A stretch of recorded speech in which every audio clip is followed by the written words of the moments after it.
Et voilà, on se retrouve pour une nouvelle journée. J'espère que vous avez bien dormi, que vous avez passé une bonne journée hier, que vous avez bien travaillé.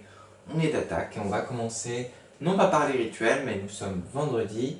Et comme les vendredis maintenant, on va faire pas mal de problèmes. Du coup, on va continuer notre travail sur les schémas. Ok. Mais d'abord, comme tous les matins, on s'entraîne, on fait la date en allemand, etc. Also, auf Deutsch, en allemand. Heute haben wir... Essayez de le dire, et puis on voit si c'est juste après. Allez, je vous laisse. Heute haben wir...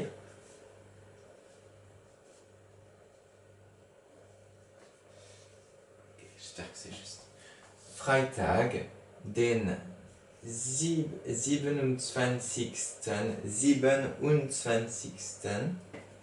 Du coup, März 2020. Ok. On est bon. Du coup, Freitag, den 27. März 2020. Maintenant, on s'était arrêté hier à 15. On va continuer jusqu'à 20. Ok? Petit rappel. Vous êtes prêts?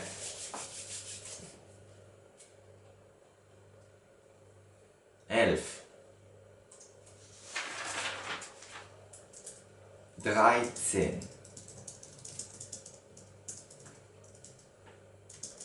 14. 15. Qu'est-ce qu'il me manque? 12. 6. 4. 5. 8. 9.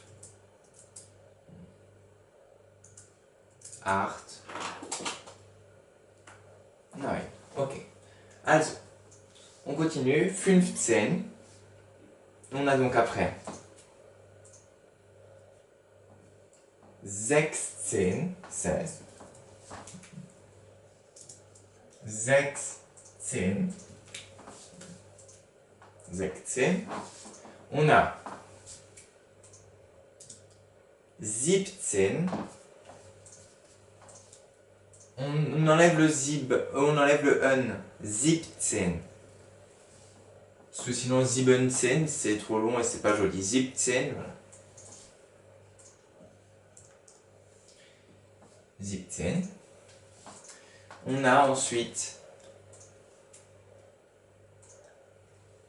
18. Facile. On retient juste que 17, c'est pas 17, c'est 17. Et on a 19. 19. Et le dernier, 20. On a l'habitude, hein. 20. On retrouve là. Ok. Et on est bon. Petite révision.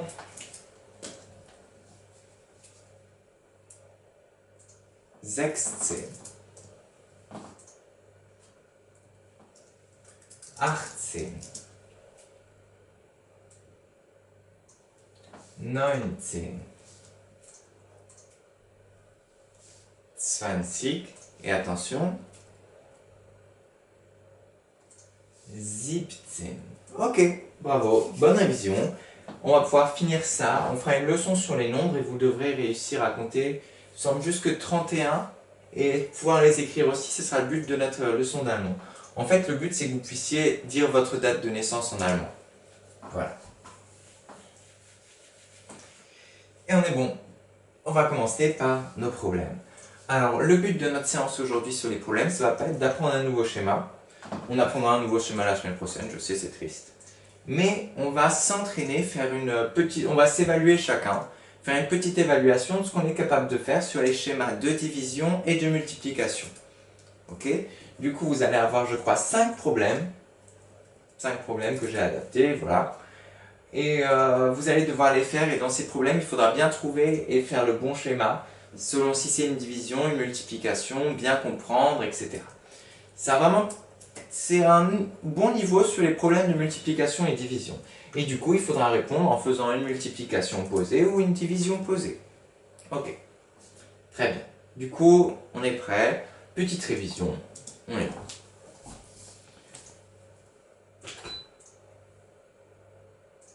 Je regarde juste si ça tourne, bien sûr. Oui, ça tourne, magnifique. Je mets même un petit zoom. On voit que...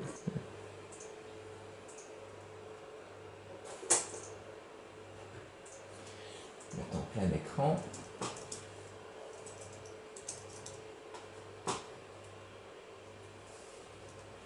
Ah. Alors du coup, je vous ai fait ça, je vous ai fait un petit diapo sur révision des schémas, multiplication, division.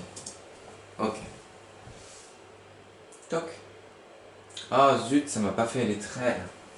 Bon, normalement il y a les traits qui sont avec. Pas content. Voilà. Mais normalement ils y sont. Je vais essayer de voir si je peux les trouver après. Dans une salle de cinéma. On l'avait déjà fait celui-là. Tout ça c'est des problèmes qu'on a déjà fait, c'est juste pour se rappeler le schéma. Dans une salle de cinéma, il y a 36 rangées de 24 places chacune. Vous voyez la salle, il y a des rangées, et dans chaque rangée, il y a 24 places. Combien y a-t-il de places dans la salle de cinéma? Alors, déjà, on met ce qu'on sait. On sait que en haut, c'est le total, c'est toujours le total, on m'a dit. Est-ce qu'on connaît le total de places dans la salle de cinéma? Non, on ne le connaît pas. Du coup, là, on va mettre notre point d'interrogation. Ok. Ensuite, on sait qu'il y a 36 rangées de 24 places. Okay. On va mettre du coup là en bas, on sait combien il y a de rangées et on sait combien de places il y a dans chaque rangée. Du coup ça c'est une rangée, 24 places. Ensuite on va faire une deuxième parce qu'on est gentil.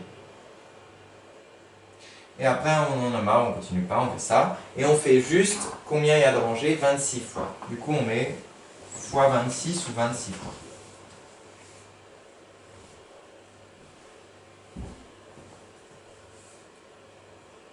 Ok. Du coup, là, on a notre schéma fini. On a donc notre inconnu, le nombre total. On a à chaque fois combien il y a de place dans une rangée. Et combien de fois, du coup, on a de rangées. On en a 36 fois, pardon. Voilà. Nos places, nos rangées, mais comme on n'a pas envie de tous les dessiner, on met juste 36 fois en bas. Ok. Donc le calcul, combien il y a de places de cinéma? On fait 24 fois 36. Bon, ça c'est facile. Hop. 24 fois 36. Ok.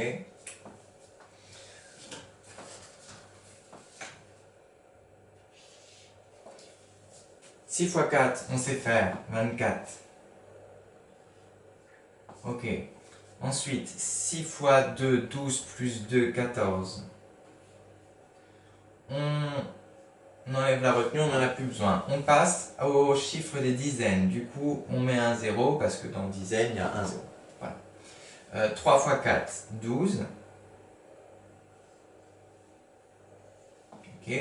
3 fois 2, 6 plus 1, 7. Ok. Plus.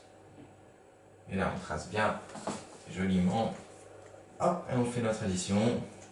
4, 6, 8. Et on vérifie juste. Je vérifie avec ma calculatrice parce que là, j'ai pas d'enfants qui peuvent me dire maître, c'est juste, maître, c'est pas juste. C'est dommage, vous me manquez d'ailleurs un peu.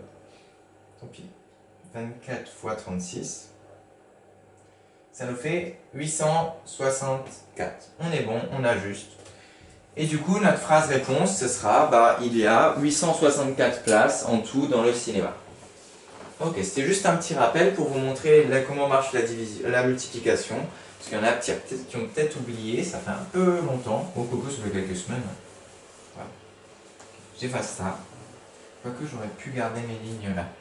Surtout si nous les remet pas après le copain. Juste en laisser. Ok, la suite. On a donc. Ok. Oh, maintenant il m'a carrément enlevé cette barre là. Bon. J'enlève la version là, je prends l'autre version. Voilà, c'est quand même mieux.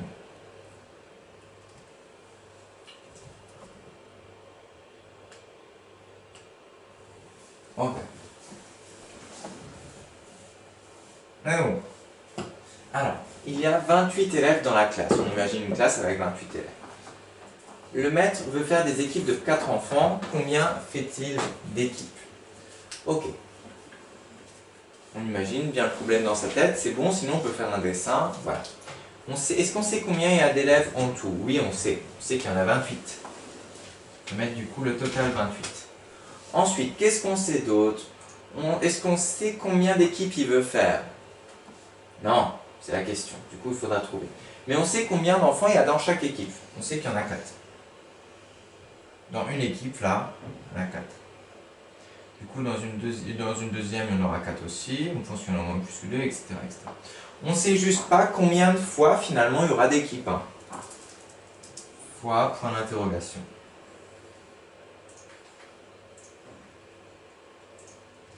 Ok. Du coup, notre travail, pareil, on va devoir faire notre multiplication. Pardon, c'est une division. Oui, du coup, on va devoir faire 28 divisé par 4. On pose, on a l'habitude. Bon, moi je vais le faire à main levée. Bon, non, je vais le faire quand même. 28 divisé par 4.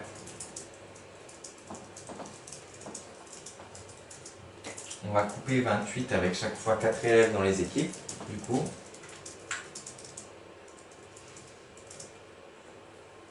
Voilà.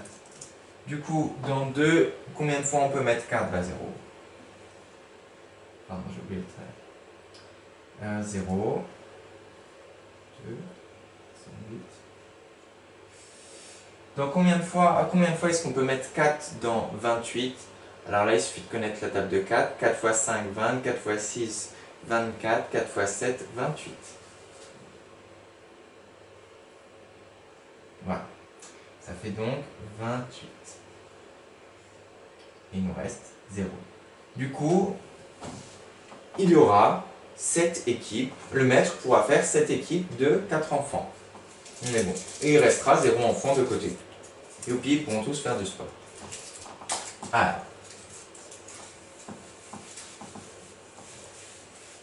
Schéma suivant.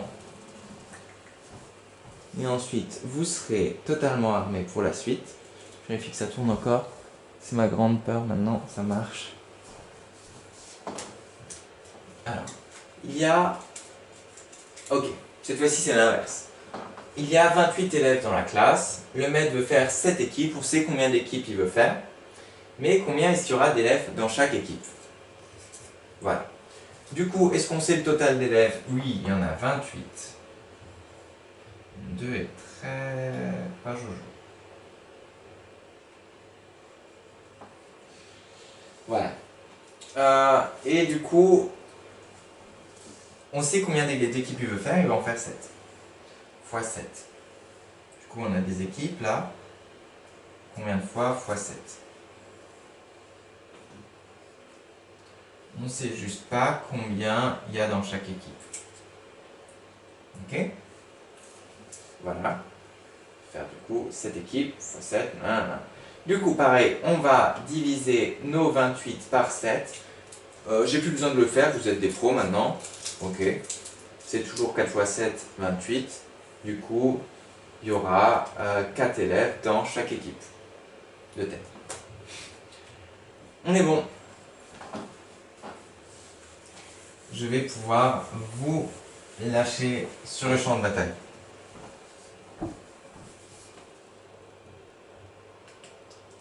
Hop là. Est-ce que ça c'est mes problèmes? Oui. Ok. Et tada.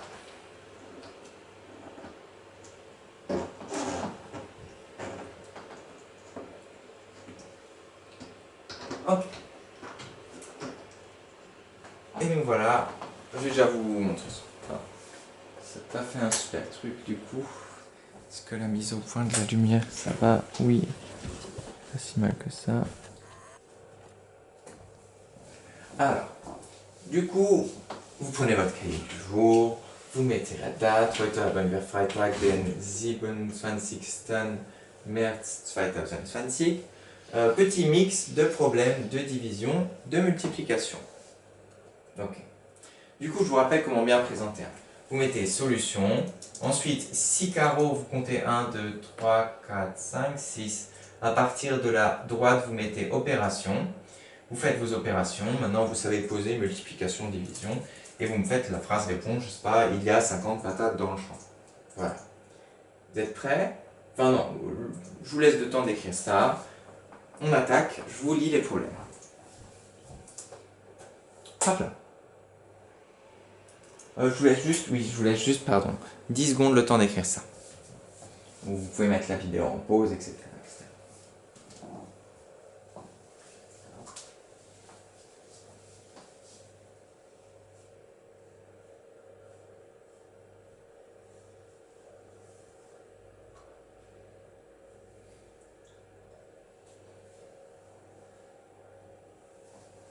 Ok. J'espère que vous avez tous bien un cahier du jour très propre, très bien présenté, qui vous donne envie de faire des calculs et des problèmes. Et on y va. Je crois que je vais le retourner encore le tableau. Hop.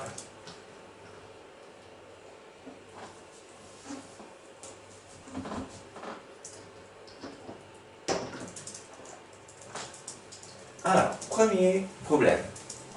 Pierre, on parle beaucoup de Pierre en ce moment, Pierre, Guillaume. Pierre a 57 € à dépenser pour Noël. Il veut dépenser 13 € par cadeau, il est précis. Combien peut-il faire de cadeaux avec ces 57 €? Est-ce qu'il lui restera encore des sous? On ne sait pas. À vous de trouver. Dans un rayon de supermarché, il y a 283 paquets de 4 yaourts chacun. Imaginez les packs de yaourts, enfin les paquets de yaourts, et à chaque fois il y a 4 yaourts dans un paquet. Et il y a 283 paquets dans le rayon. Combien ai-je de yaourts dans le rayon? Combien ai-je de yaourts Combien y a-t-il de yaourts dans le rayon? C'est mieux. Combien y a-t-il